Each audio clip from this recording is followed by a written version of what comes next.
Vivimos en un mundo en constante cambio que usted merece entender, porque es imposible interpretar la realidad que vivimos sin conocer cada uno de sus colores.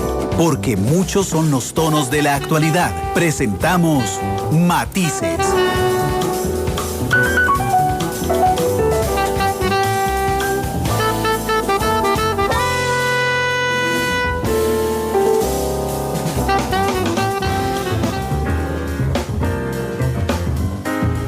Hola, ¿qué tal? Buenas tardes. Muchas gracias por acompañarnos. Yo soy Randall Rivera y les agradezco muchísimo que nos acompañen hoy en Matices, cerrando una semana que tuvo un feriado de por medio, pero que para algunos de nosotros ha sido particularmente trabajada porque requirió transmisiones especiales y bueno, muchas cosas que realmente hacen importante la presencia de los medios de comunicación.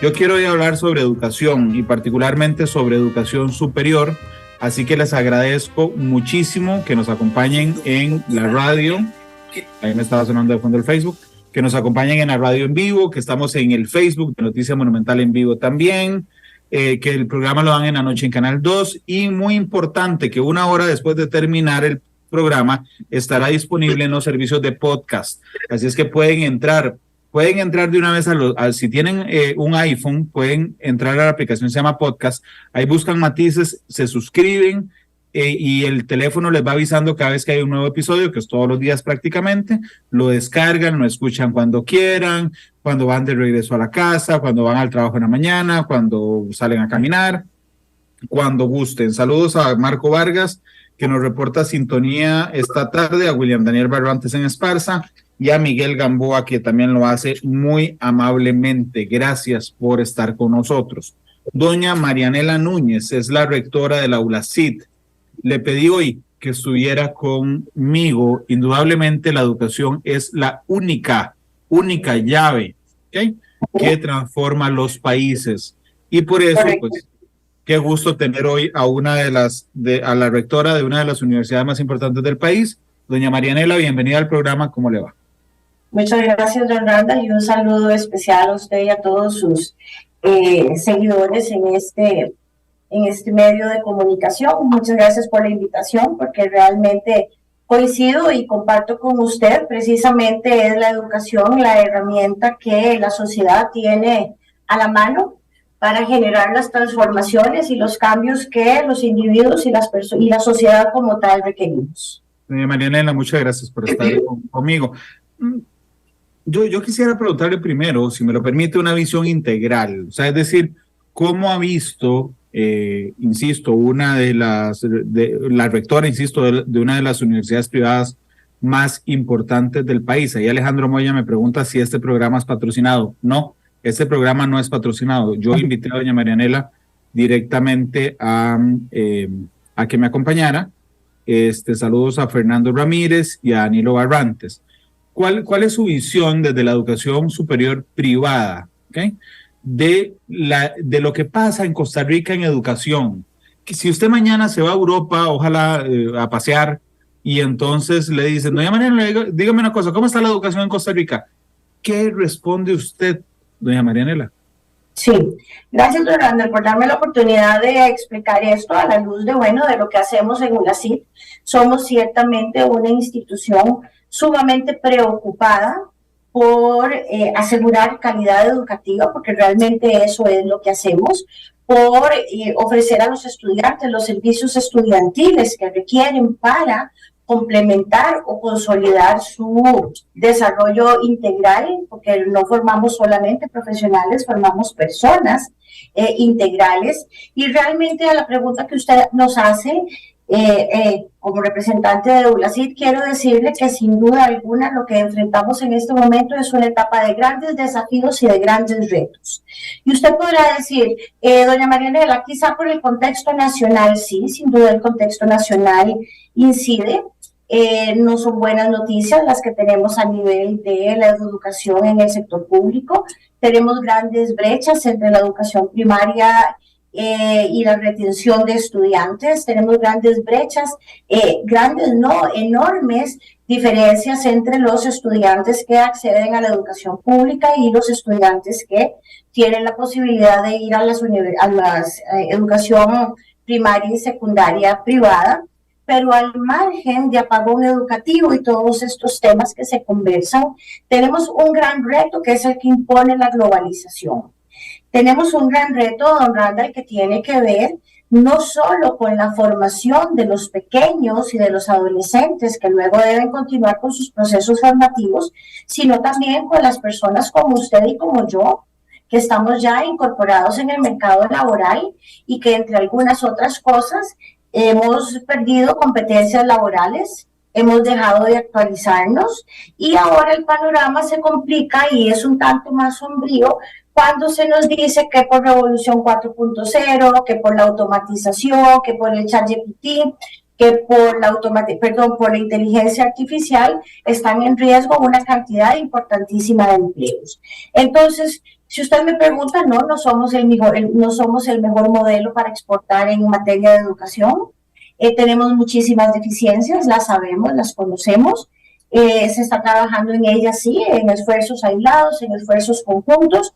Hay grandes iniciativas que se están intentando promover, pero lo cierto es que si yo tuviera que ir a Europa o tuviera que explicarle a otras personas, le diría que este es uno de los momentos en donde mayor cantidad de retos y oportunidades tenemos a nivel de educación.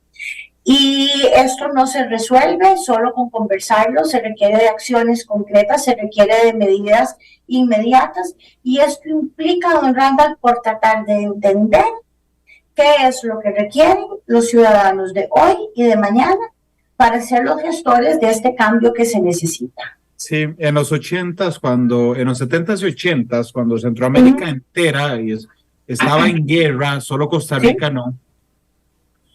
Nosotros con enorme visión aprovechamos la ventaja comparativa de invertir en educación, ¿okay? Y eso hacía que había una diferencia profunda, clara, tangible entre la educación superior costarricense y la educación en general costarricense y la educación con los otros países de Centroamérica, que se ha ido recortando muchísimo. Incluso, cuidado, no en algún momento nos rozan, ¿verdad? Y uno dice, qué raro, perdimos la ventaja de la enorme inversión que hicimos durante 2 décadas.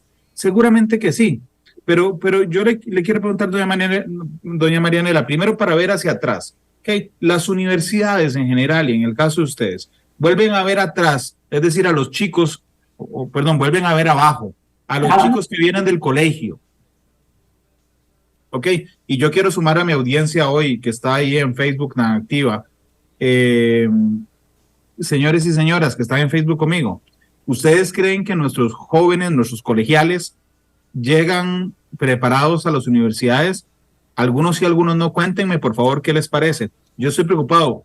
En los próximos años mis hijos irán a la universidad. Yo estoy preocupado respecto a cómo salen del colegio para enfrentar la universidad. ¿Cuál es su visión, doña Marianela? Sí, también de preocupación, don Randall.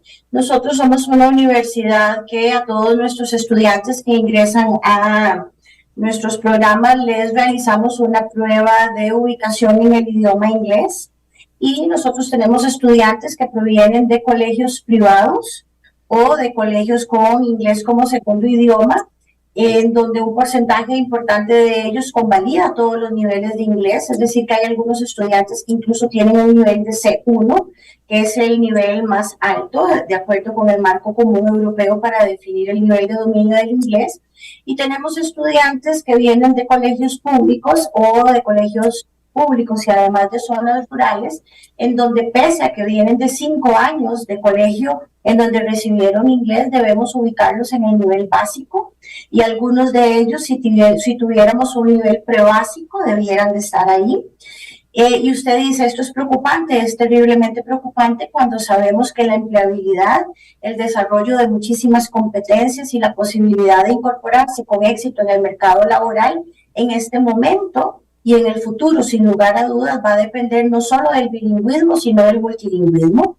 Y ahí hay una brecha importante.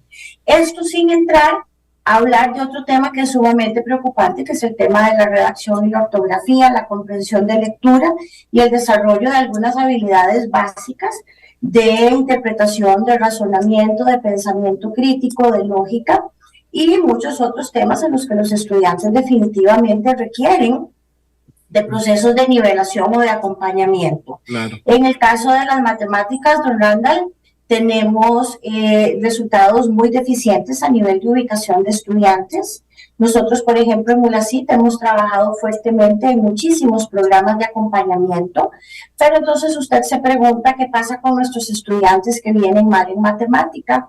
El estudiante que no disfrutó la matemática en la secundaria y que la estigmatizó como aquel problema terrible en mi vida, muy probablemente va a tener algún sesgo a la hora de su selección o de su orientación vocacional y desde el principio va a decir yo no sirvo para esto y muy probablemente se excluya de las carreras de mayor demanda laboral. Y entonces es el joven que va a decir yo no sirvo para carreras de ingeniería, yo no sirvo para carreras del área de negocios o del área de la economía y probablemente estén considerando que no tienen las capacidades o las competencias necesarias para incorporarse a las carreras que mayor demanda laboral tienen. Entonces, en síntesis, sí hay una preocupación importante, hay una diferencia importante además respecto a cómo nivelar estudiantes que provienen del sector público y privado, pero lo cierto es que solo puntualmente le hago esas, esas indicaciones en términos de las debilidades más notorias que evidenciamos. ¿Usted sí nota una brecha entre educación pública y privada en colegio? O sea, de cómo llegan a la universidad. Sí, claro que sí. Nosotros la identificamos porque nuestro proceso de admisión, como le decía, aplica una prueba de inglés y si nosotros separamos los resultados, claramente estudiantes de educación de sector público es muy cantado, ¿verdad? Discúlpemelo, es muy evidente. Sí, señor, sí, es muy evidente y es muy preocupante. Dice William Daniel Barrantes, una parte de sí llega preparada, pero no toda. Dice, mi hijo ya está en la universidad y comparando en general su generación, una parte tiene grandes deficiencias en el área de las matemáticas, de los idiomas, el inglés particularmente y el mismo entendimiento del español. Exactamente. Sí. El análisis que usted hace. A mí me asusta incluso el tema del inglés. Yo soy producto de la educación pública. Yo estuve en escuela pública, en colegio público y en universidad pública. Si yo agarro mi escuela y mi colegio, ¿ok? Y resulta que yo recibía, vamos a ver, 4 lecciones de inglés a la semana desde primer grado, ¿ok? Son 160 minutos por semana, ¿ok? Por 4, 640 minutos, es más, voy a ponerlo por hora, para que me sea más fácil.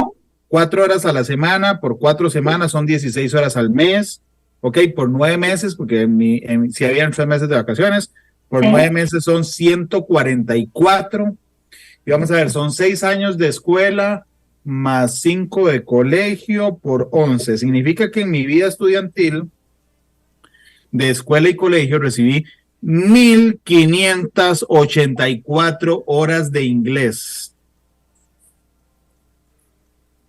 Digo, sería impagable el curso de 1,584 horas de inglés. Yo no salí, ni ninguno de mis compañeros salió bilingüe. Es increíble cómo desperdiciamos 1,600 horas en nuestros escolares y en nuestros colegiales y hay que meterlos en básico cuando llegan a la universidad, doña Marianela. Sí, esa es la realidad, don Randall. Y esto tiene que ver mucho con un tema de capacitación de personal docente. Realmente usted no puede pretender formar estudiantes con un nivel elevado del idioma si el personal docente que tenemos no es bilingüe en este caso. La enseñanza del inglés a veces se ha subestimado. Se piensa que aprender, y porque hay gente que viaja, se queda algún tiempo viviendo fuera del país, regresa y uno dice, mira qué fácil, rápido aprendió, pero realmente lo que tiene es un dominio instrumental, es un dominio del idioma que le permite hacer compras, conversar, familiarizarse, tal vez entender una película, aprenderse una canción, pero no con el nivel de dominio que se requiere para complementar las competencias de carácter laboral. Ciertamente la enseñanza del idioma inglés, lo ideal sería que empecemos como se hace en los países desarrollados desde el preescolar, los niños en sus primeros años es cuando más habilidad tienen para el aprendizaje de idiomas, incluso varios idiomas al mismo tiempo. Y realmente eso que usted señala, coincido con usted, es un enorme desperdicio, sin considerar que el idioma inglés, que la enseñanza del inglés hoy debe estar acompañada de contratación de docentes que mínimo tienen que tener este nivel de C1 que yo le estoy mencionando, y el Ministerio de Educación tiene estadísticas muy deprimentes en términos del nivel de dominio que tienen los docentes que están dando clases en el sector público. Es tan lógico lo que me está diciendo que hasta suena raro, ¿verdad? Sí. O sea, es decir, que los docentes que den inglés sepan hablar inglés. Sí, no podría haber en las aulas, por lo menos en ULACID, no contratamos un docente para dar inglés que no tenga mínimo un C1 y que tenga una maestría en la enseñanza del inglés, y preferiblemente que haya tenido experiencias de aprendizaje o alguna experiencia de carácter internacional. Usted no puede pretender un país bilingüe sin una estrategia coherente que incorpore al sector público, al sector privado, pero que empiece precisamente por la capacitación al personal docente. Ningún proceso educativo funciona, por bien diseñado que esté y por bien intencionado, si los facilitadores y los mediadores de ese proceso, es decir, el personal docente, no cumple con los requisitos mínimos. Ustedes en algún momento, le pregunto, en los últimos años, han ido a hablar, por ejemplo, con el MEP, de decirle, hey, vean, estamos preocupados porque los chicos que llegan a nuestras aulas, ya cuando van a educación superior, traen esta y esta deficiencia, doña Marianela? Sí, no solo nosotros, esta es una demanda que ha existido liderada sobre todo por el sector empresarial, y el sector empresarial reclama. CINDE en su momento ha hecho convocatorias y ha solicitado y ha trabajado en programas, y así muchas otras organizaciones, en términos de cómo casi que podríamos decir, don Randall, que lo paradójico de todo esto que usted plantea y que uno dice, sí, es que preocupa, pero al mismo tiempo es irónico, es paradójico, es que estamos en un momento, quizás en la época de mayor crisis de empleabilidad que nuestro país ha vivido, por lo menos la que yo recuerdo conscientemente, y hay plazas de empleo que se pierden, hay empresas, a nosotros nos ocurre que tenemos algunas plazas que no podemos colocar, es decir, hay gente desempleada, pero en las empresas hay plazas que desperdiciamos, que no podemos asignarlas a alguna persona por carecer de algunas competencias. Y por supuesto que esto es responsabilidad de las instituciones educativas, pero no vayamos muy lejos, porque estamos hablando del caso de ULACID, pero existen 50 y resto más de universidades privadas en el país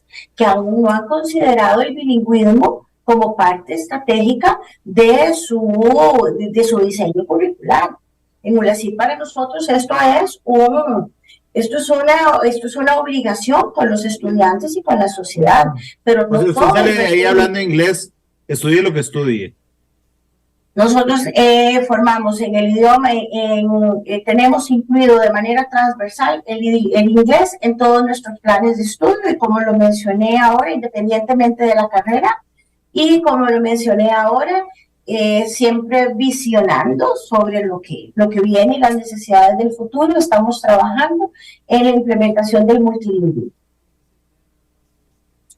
Doña Marianela, como ustedes, a mí lo que me parece espectacular, se lo confieso, hablar con rectores de universidades públicas y privadas del país, es que nos dan una radiografía muy exacta de nuestros chicos y chicas cuando llegan. Yo recuerdo un de esos conversando con mis hijos también respecto a lo que quisieran estudiar. ¿Sí? Mi hijo me dijo, ¿vos tenías claro? Mira, la verdad es que hasta cuarto año del cole, hasta décimo, yo quería estudiar otra cosa. Yo quería estudiar Derecho. ¿Okay?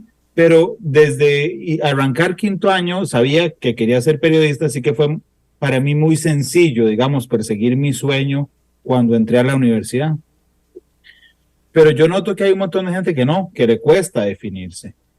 Digo, ¿es una idea mía o efectivamente le cuesta a nuestros chicos al arranque, cuando van a llegar a hacer un balance entre sus expectativas, sus sueños, sus esperanzas, la realidad de ese mercado, digamos, y también las aptitudes que tengan, doña Marianela, les cuesta a los chicos, y si les cuesta, ¿cómo los ayudan? Pero primero cuénteme si les cuesta. Sí, sí les cuesta mucho, y es que hay algo que es interesante, y es que nos toca decidir en términos generales la elección de la carrera que nos va a dar de comer el resto de nuestra vida en una edad en la que quizá no tenemos todavía esas experiencias de vida y esa orientación y esa familiarización con el mercado laboral, como para que yo diga a los 17, 18 años me voy a ver toda mi vida haciendo esto. Entonces, empezando porque se trata de escoger la carrera para el resto de mi vida en una etapa del desarrollo del ser humano en donde todavía no estamos muy claros de quiénes somos y quiénes no somos. Pero esto, don Randall, se facilitaría si en los colegios enseñáramos de manera diferente. Si nosotros reinvirtiéramos y si nosotros diseñáramos el currículo de manera que los estudiantes en los colegios aprendan lo que tienen que aprender y aprendan de manera significativa, es decir, todos aquellos conocimientos y desarrollen todas aquellas competencias que les permitan aplicar haciendo, vinculándose con las comunidades, con aprendizaje activo, con proyectos colaborativos, probablemente el estudiante tenga más posibilidades de identificar en dónde están mis fortalezas, en dónde están mis intereses. Pero si son clases memorísticas, clases aburridas, que es parte de lo que dicen los muchachos de por qué no regresan al colegio, es que no me atrae. Es que no estoy aprendiendo nada que yo sienta que es importante para mi vida, al margen de las razones económicas que hay detrás de mucha decepción. Pero ciertamente tampoco estamos favoreciendo el que el estudiante pueda pensar en esas áreas de desarrollo que tienen que ver con sus habilidades, con sus intereses. Entonces se agrava el tomar una decisión trascendental a los 16 o 17 años. Pero además yo quiero complicar en términos, digamos, peyorativos esta conversación diciéndole que esto se va a complicar aún más porque no conocemos en este momento las carreras del futuro y porque nosotros hemos venido sosteniendo que las carreras a corto plazo van a desaparecer. Usted menciona que siempre quiso ser periodista y que es feliz como periodista. Yo siempre quise ser abogada y mi formación básica es como abogada. Pero en algún momento dije, ya son muchos años en esto, y me reinventé y estudié otra cosa cuando ya tenía más de 40. Y bueno, yo le cuento, que dicha que lo menciona. Justo el mes pasado le dije aquí a una persona, amistad mía, le dije, mira, quiero entrar a estudiar Derecho. ¿Por qué? Digo, porque quiero. Sí. Digo, además de mi formación base como comunicador, a mis 41 quiero estudiar Derecho. Sí, y tal vez, don Randall, no necesariamente para llegar a ejercerlo, y a eso quiero llegar. A futuro, solo que no me pregunte cuánto es ese futuro, porque aún no lo sabemos, las carreras van a desaparecer. Nosotros en UNACYT aspiramos a que en Costa Rica exista la visión y la flexibilidad para que podamos hacer como en otros países, en las mejores universidades del mundo, para que el estudiante diseñe su carrera de acuerdo a sus intereses, en donde exista un núcleo básico por disciplina, pero que el estudiante pueda armar sus planes de estudio. Y entonces usted me pregunta, ¿en qué pueden trabajar los médicos? En lo que quieran, no solo como médicos. A corto y a mediano plazo, un abogado, bueno, yo estoy de rector en una universidad, claro, luego estudié otras cosas complementarias, pero de base soy abogada. Y así por el estilo, hay miles de ejemplos de cómo hoy por hoy las carreras tienen que dejar de ser esa cosa estricta, rígida de 40, 50 materias que me ubican solo en una disciplina, porque el mercado laboral ahora, salvo algunas excepciones, se mueve diferente. Y entonces, para complementar la pregunta que usted me hace con respecto a los chicos, ¿qué ocurre? Que la educación sigue siendo tan tradicional, tan aburrida y tan, digamos, encasillada en algunas áreas y algunos talentos, que no estamos consiguiendo que los chicos piensen en las carreras del futuro. Y hablando de carreras STEM, también pensemos en el reto de las mujeres. ¿Cómo hacemos para que nuestras chicas de colegio se fascinen con la matemática, con la química, con la física, con la biología, para que quieran estudiar las carreras del futuro? Las carreras que aseguran una alta demanda laboral y que además son las que mejores salarios pagan.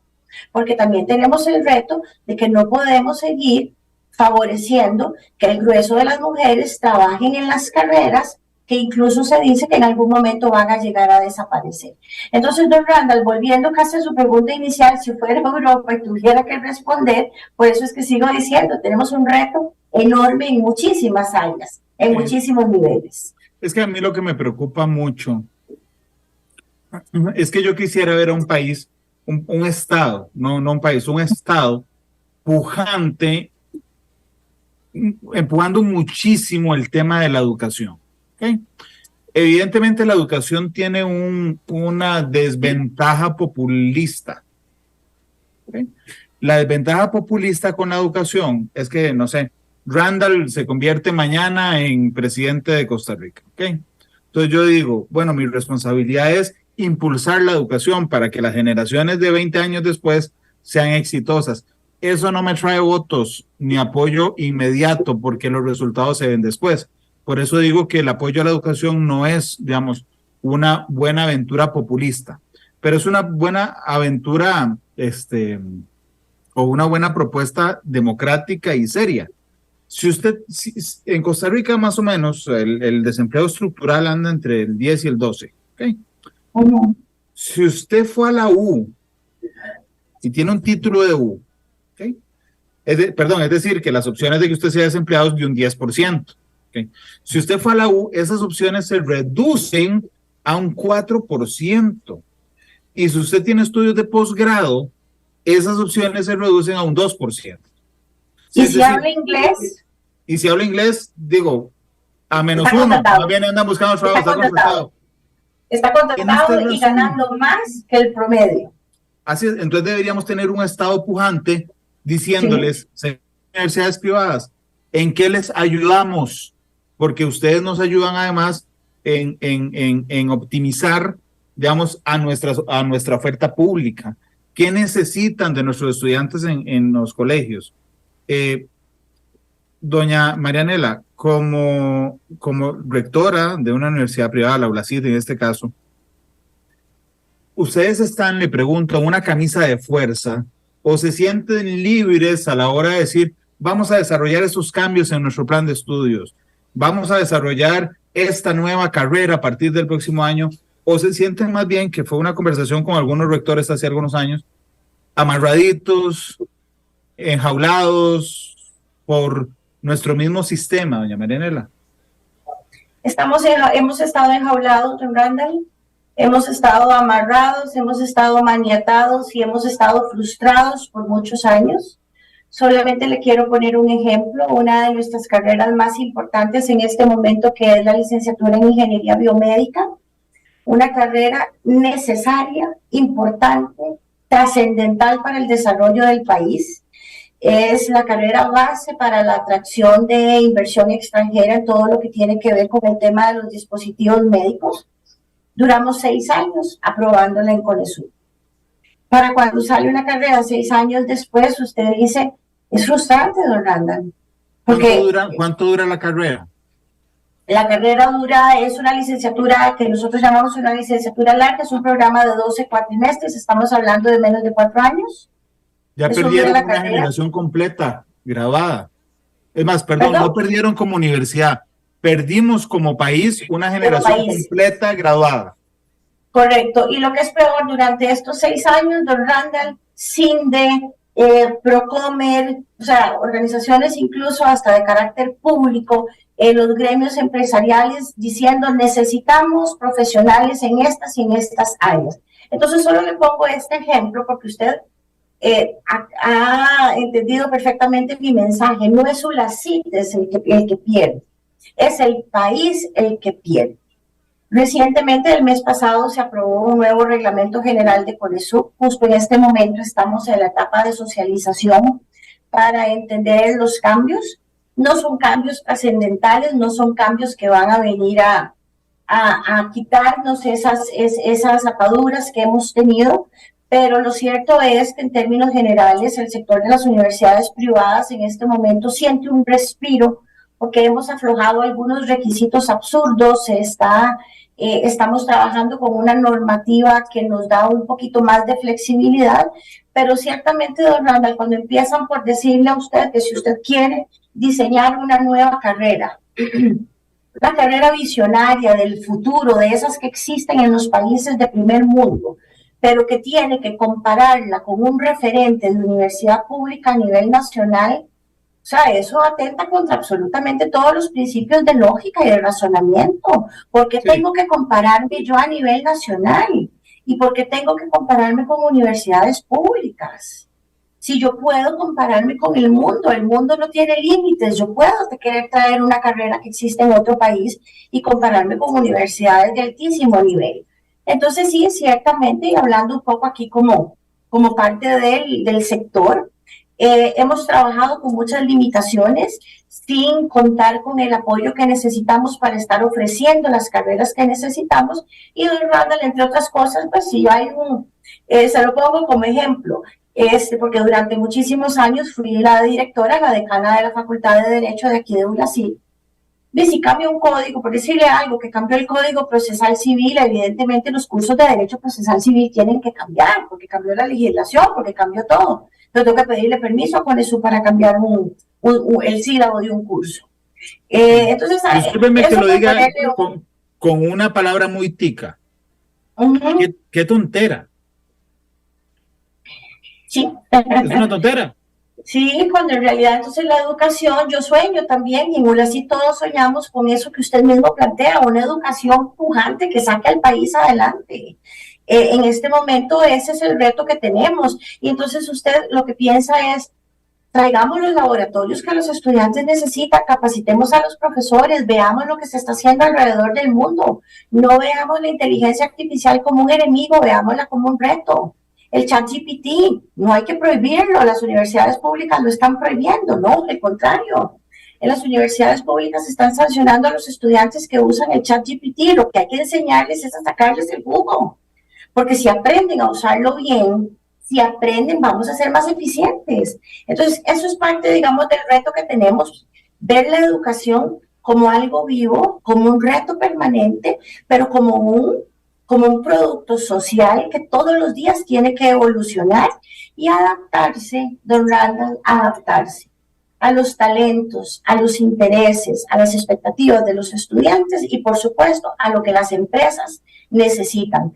No podemos estar formando a las personas en el desarrollo de contenidos. Tenemos que desarrollar competencias. Los estudiantes tienen que desarrollar las competencias blandas, las competencias disciplinarias y las competencias digitales que se requieren para la vida laboral y para la vida personal.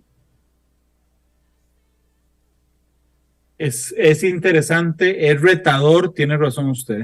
El panorama es retador, sí. Está lleno de desafíos. Correcto. Pero entonces, vamos a ver, si ustedes quieren aprobar una carrera nueva, tienen que pedirle permiso a CONESUB. Si quieren cambiar el contenido de un curso, tienen que pedirle permiso a CONESUB. Notificarme que voy a cambiarlo. Ok, pero digamos, ahora que no sé, que la tecnología ahí pulula, ¿verdad? Y usted y yo estamos haciendo un programa en vivo, usted en ULACID, yo en Repretel. Si yo quiero, no sé, si yo soy una universidad y quiero hacer un convenio con una universidad en otro país, en cualquiera país, en España, cualquiera, ¿okay? Y quiero darle esa oportunidad a mis estudiantes, lo pueden hacer libremente, requiere un proceso larguísimo, es también así de cansón con CONESUB, doña Marianela. Bueno, afortunadamente este nuevo reglamento que le menciono, que es del mes pasado, al fin es visionario con el tema de la posibilidad de tener profesores invitados extranjeros. Permite que las universidades podamos dar títulos propios, es decir, no necesariamente tengo que ofrecer todos mis títulos bajo la supervisión y bajo la auditoría de CONESUB. Cada universidad es la que determina los estándares de calidad con los que quiere funcionar y eso debería de ser suficiente porque el consumidor debería de ser inteligente para saber, bueno, esta es la oferta y esta es la demanda, me voy con la que satisface mis expectativas y uno pensaría que un consumidor inteligente escoge la mejor. Con respecto a la posibilidad de convenios internacionales que usted me menciona, don Randall, quiero mencionarle que esto es importantísimo y esta es una potestad que las universidades privadas tenemos sin lugar a duda, porque bueno, se rige bajo las reglas de libertad de comercio y como empresas privadas que somos, y eso es precisamente una tarea que en ULACIT hemos estado haciendo por varias razones. De la misma forma que hemos venido hablando de educación, hay que considerar que estamos queriendo formar a los profesionales que se requieren para un mundo global, un mundo sin fronteras, un mundo en donde necesitamos implementar o incrementar más bien la diversidad y ofrecerle a los estudiantes la mayor cantidad de oportunidades para que su proceso formativo sea de calidad. Y entonces esto tiene que ver con un tema, podríamos conversar quizá en algún otro momento, que es la internacionalización. Hace muchos años, porque llevo muchos años en ULACIT, cuando me reunía con padres de familia, yo les decía, señores, no vean la internacionalización o las experiencias de internacionalización que la universidad promueve con sus hijos como un lujo. Son necesarias. Los estudiantes del futuro y las carreras del futuro requieran que todos los estudiantes tengan experiencias de internacionalización, pero así como usted y yo estamos conversando, y una cantidad importante de personas también por medio de la tecnología nos están viendo, tenemos la oportunidad de trabajar convenios y alianzas con universidades internacionales de alto prestigio. En ULACIT particularmente, en este momento contamos con un convenio con la Universidad Europea, contamos con un convenio también con la Universidad Rey Juan Carlos de España, que es una entidad adscrita a una universidad de muchísimo prestigio, que es también a nivel latinoamericano con el Instituto Tecnológico de Monterrey, en donde estamos ofreciéndole a los estudiantes 2 o 3 cosas que quiero resaltar. 1, experiencias de carácter virtual. Ya hoy sabemos que la educación virtual funciona, que no hay que tenerle miedo y que los estudiantes son de altísima calidad. Segundo, las experiencias internacionales son valiosísimas y necesitamos que nuestros profesionales, si no tienen la oportunidad de salir del país, por lo menos estén en cursos mediados por profesores de altísima calidad y con estudiantes de todos los posibles países. Yo he estado en cursos en donde habemos 3, 4 costarricenses y 50 personas de otras nacionalidades, y eso es precisamente lo que se necesita. Y otra cosa, don Randall, estudiar en el extranjero definitivamente es caro. Sí, indudablemente, es carísimo. No todas las personas tienen la posibilidad, y entonces estos programas en los que ULACIT ha venido trabajando también permite que sean con precios accesibles, con estrategias incluso de universidades que tienen programas de colaboración con países de la región latinoamericana, centroamericana, que trabajan con precios diferenciados porque tienen dentro de su misión estratégica pues colaborar con la promoción de la educación en estas áreas como la nuestra, pero definitivamente es una oportunidad significativa para que también podamos tener las mejores prácticas de otros países y de otras empresas en Costa Rica.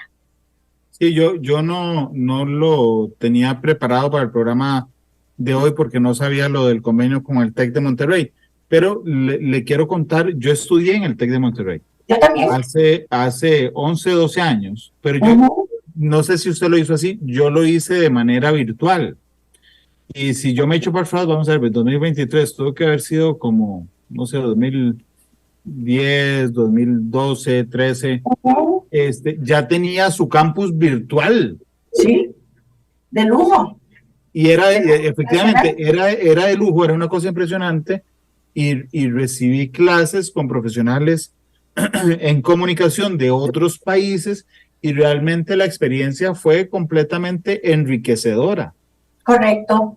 Yo creo que algo que porque uno, digamos, seguimos viendo la pandemia, bueno, pues como lo que fue, algo con consecuencias negativas terribles, ¿verdad? Y en donde pues, sabemos de todo lo que sufrimos, pero también hay que buscarle a la pandemia su parte negativa, y yo creo que en Costa Rica la educación tiene un antes y un después, y es que la pandemia nos permitió que incluso a nivel de CONESUC hubiera una visión amplia en términos de que la educación virtual existe, de que la educación virtual está demostrado que puede hacer, que puede ser de altísima calidad y que definitivamente ofrece, digamos, todo este tipo de oportunidades y alternativas que usted está diciendo. Y yo creo que después de pandemia los costarricenses hemos aprendido que la educación virtual y que todo este tipo de modalidades definitivamente son una opción que tenemos al alcance. Ya le digo, estamos trabajando con estas 3 instituciones de muchísimo prestigio, ofreciendo programas que además hemos seleccionado porque son trascendentales en el país, que consideramos que vienen a contribuir con las brechas o con los vacíos que el mismo sector empresarial está señalando. Pero ciertamente hoy por hoy dudar de la educación virtual. Claro. Por supuesto que puede haber productos baratos y de mala calidad, pero en instituciones como las que le estoy mencionando, que es con las que trabaja ULACIP, sin duda hay una garantía de calidad. ¿Cómo las escogen? ¿Cómo se sientan ustedes? Porque digo, debe haber un montón de centros en el planeta. Sí. ¿Cómo dicen ustedes? Esa. Nos escogemos recíprocamente, porque sí, claro, porque las universidades internacionales de prestigio no van a trabajar con cualquier institución. Entonces esto es un motivo mayor de orgullo, porque sin duda ellos no van a estar trabajando con cualquier universidad.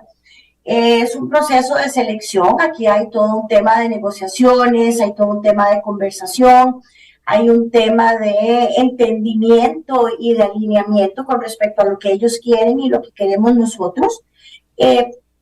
Definitivamente hay todo un tema de una suscripción de un convenio, pero no crea que es que yo voy y toco la puerta y digo, hey, vengo a firmar un convenio porque quiero comercializar o quiero ofrecer sus programas. No, ¿quién es usted?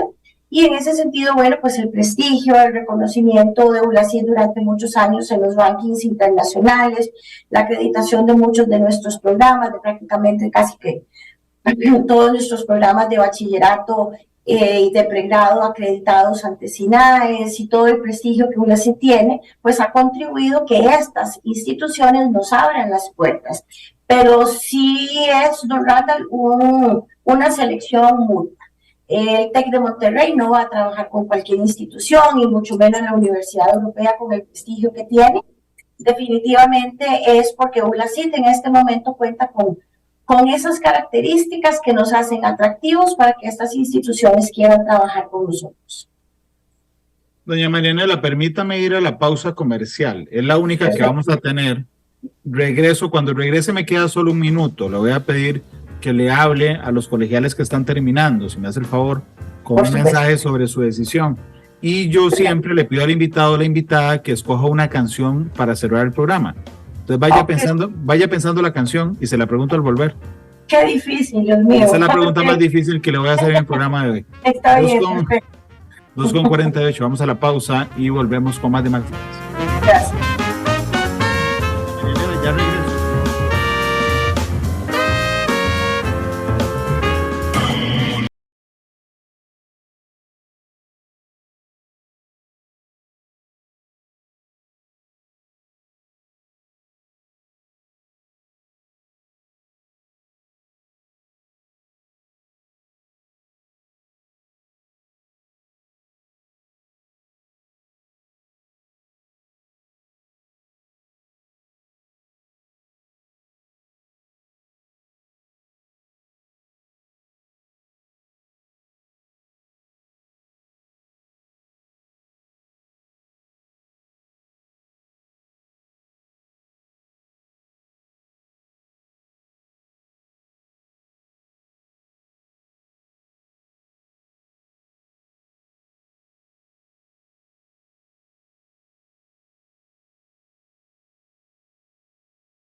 Matices.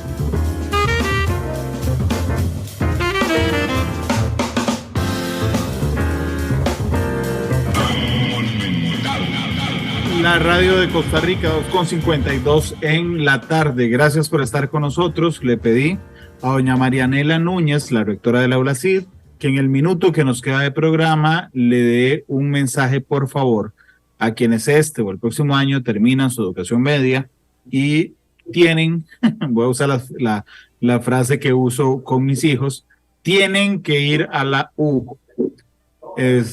Doña Marianela, por favor. Sí, y lo voy a plantear en los mismos términos que usted lo plantea. Tienen que venir a la U. Estudiar es un privilegio. Tener acceso a educación universitaria es un privilegio del que gozan pocas personas a nivel de población mundial, pero la educación es la única forma por medio de la cual las personas, los países y la sociedad podemos crecer, podemos desarrollarnos, podemos explotar nuestras habilidades y sobre todo podemos mejorar nuestra calidad de vida legalmente. Existen caminos fáciles en la vida. Estudiar no es fácil, requiere disciplina, requiere esfuerzo, pero si comparan entre el camino difícil y el camino fácil, que casi siempre está muy cercano a la ilegalidad y a todas las conductas que no queremos para nuestros estudiantes ni para nuestra juventud, definitivamente la mejor opción es estudiar. Estudien mucho, esfuércense, identifiquen qué es lo que les gusta, qué quieren hacer por el resto de sus vidas y, por supuesto, escojan una institución educativa que les asegure que sus expectativas van a estar satisfechas. Doña Marianela, muchas gracias por habernos acompañado hoy. Ha sido un gusto conversar con usted de temas de educación nacional. Gracias, don Randall. Encantada. Ha sido un espacio muy placentero y quedo a la orden para cualquier tema que en algún otro momento quieran explorar. Muchas gracias y muy amable. ¿Con qué canción le gustaría irse? Hoy empecé la mañana escuchando a Elton John, pero no a mi favorita, que es Rocketman. ¿Podremos? Por favor, será Rocketman, la canción de Elton John. Esa es, un día escuché, esa también después hizo un dúo con Dua Lipa, ¿verdad? Pero no es esa, es que hoy empecé en TikTok escuchándolo con Dua Lipa, que nunca los había visto en video y es interesantísimo. Porque, pero no era esa, ¿cuál es la de Dua Lipa? Aquí nuestra audiencia nos ayuda. Sí, que nos digan. Porque yo dije, qué lindo es unir, que nos una a la tecnología, artistas. Y busque el video en TikTok. Cold Heart es la de Dua Lipa y Elton John, pero no, hoy vamos con Rocketman, que era, gracias, cabina, ahí me puso, Cold Heart. Ok, esa es Cold Heart, ok. Sí. Que es extraordinaria, ok, pero Rocketman claramente marcó la carrera de Elton John. Es probablemente la canción más importante en la carrera de Elton John. Gracias, doña Marianela. Encantada, Brandon, mucho gusto. Hasta luego. Rocketman, gracias. Despedir a Matices hoy. Nos escuchamos y nos vemos el lunes. Feliz tarde. Hasta luego. Gracias. She packed my bags last night, pre-flight.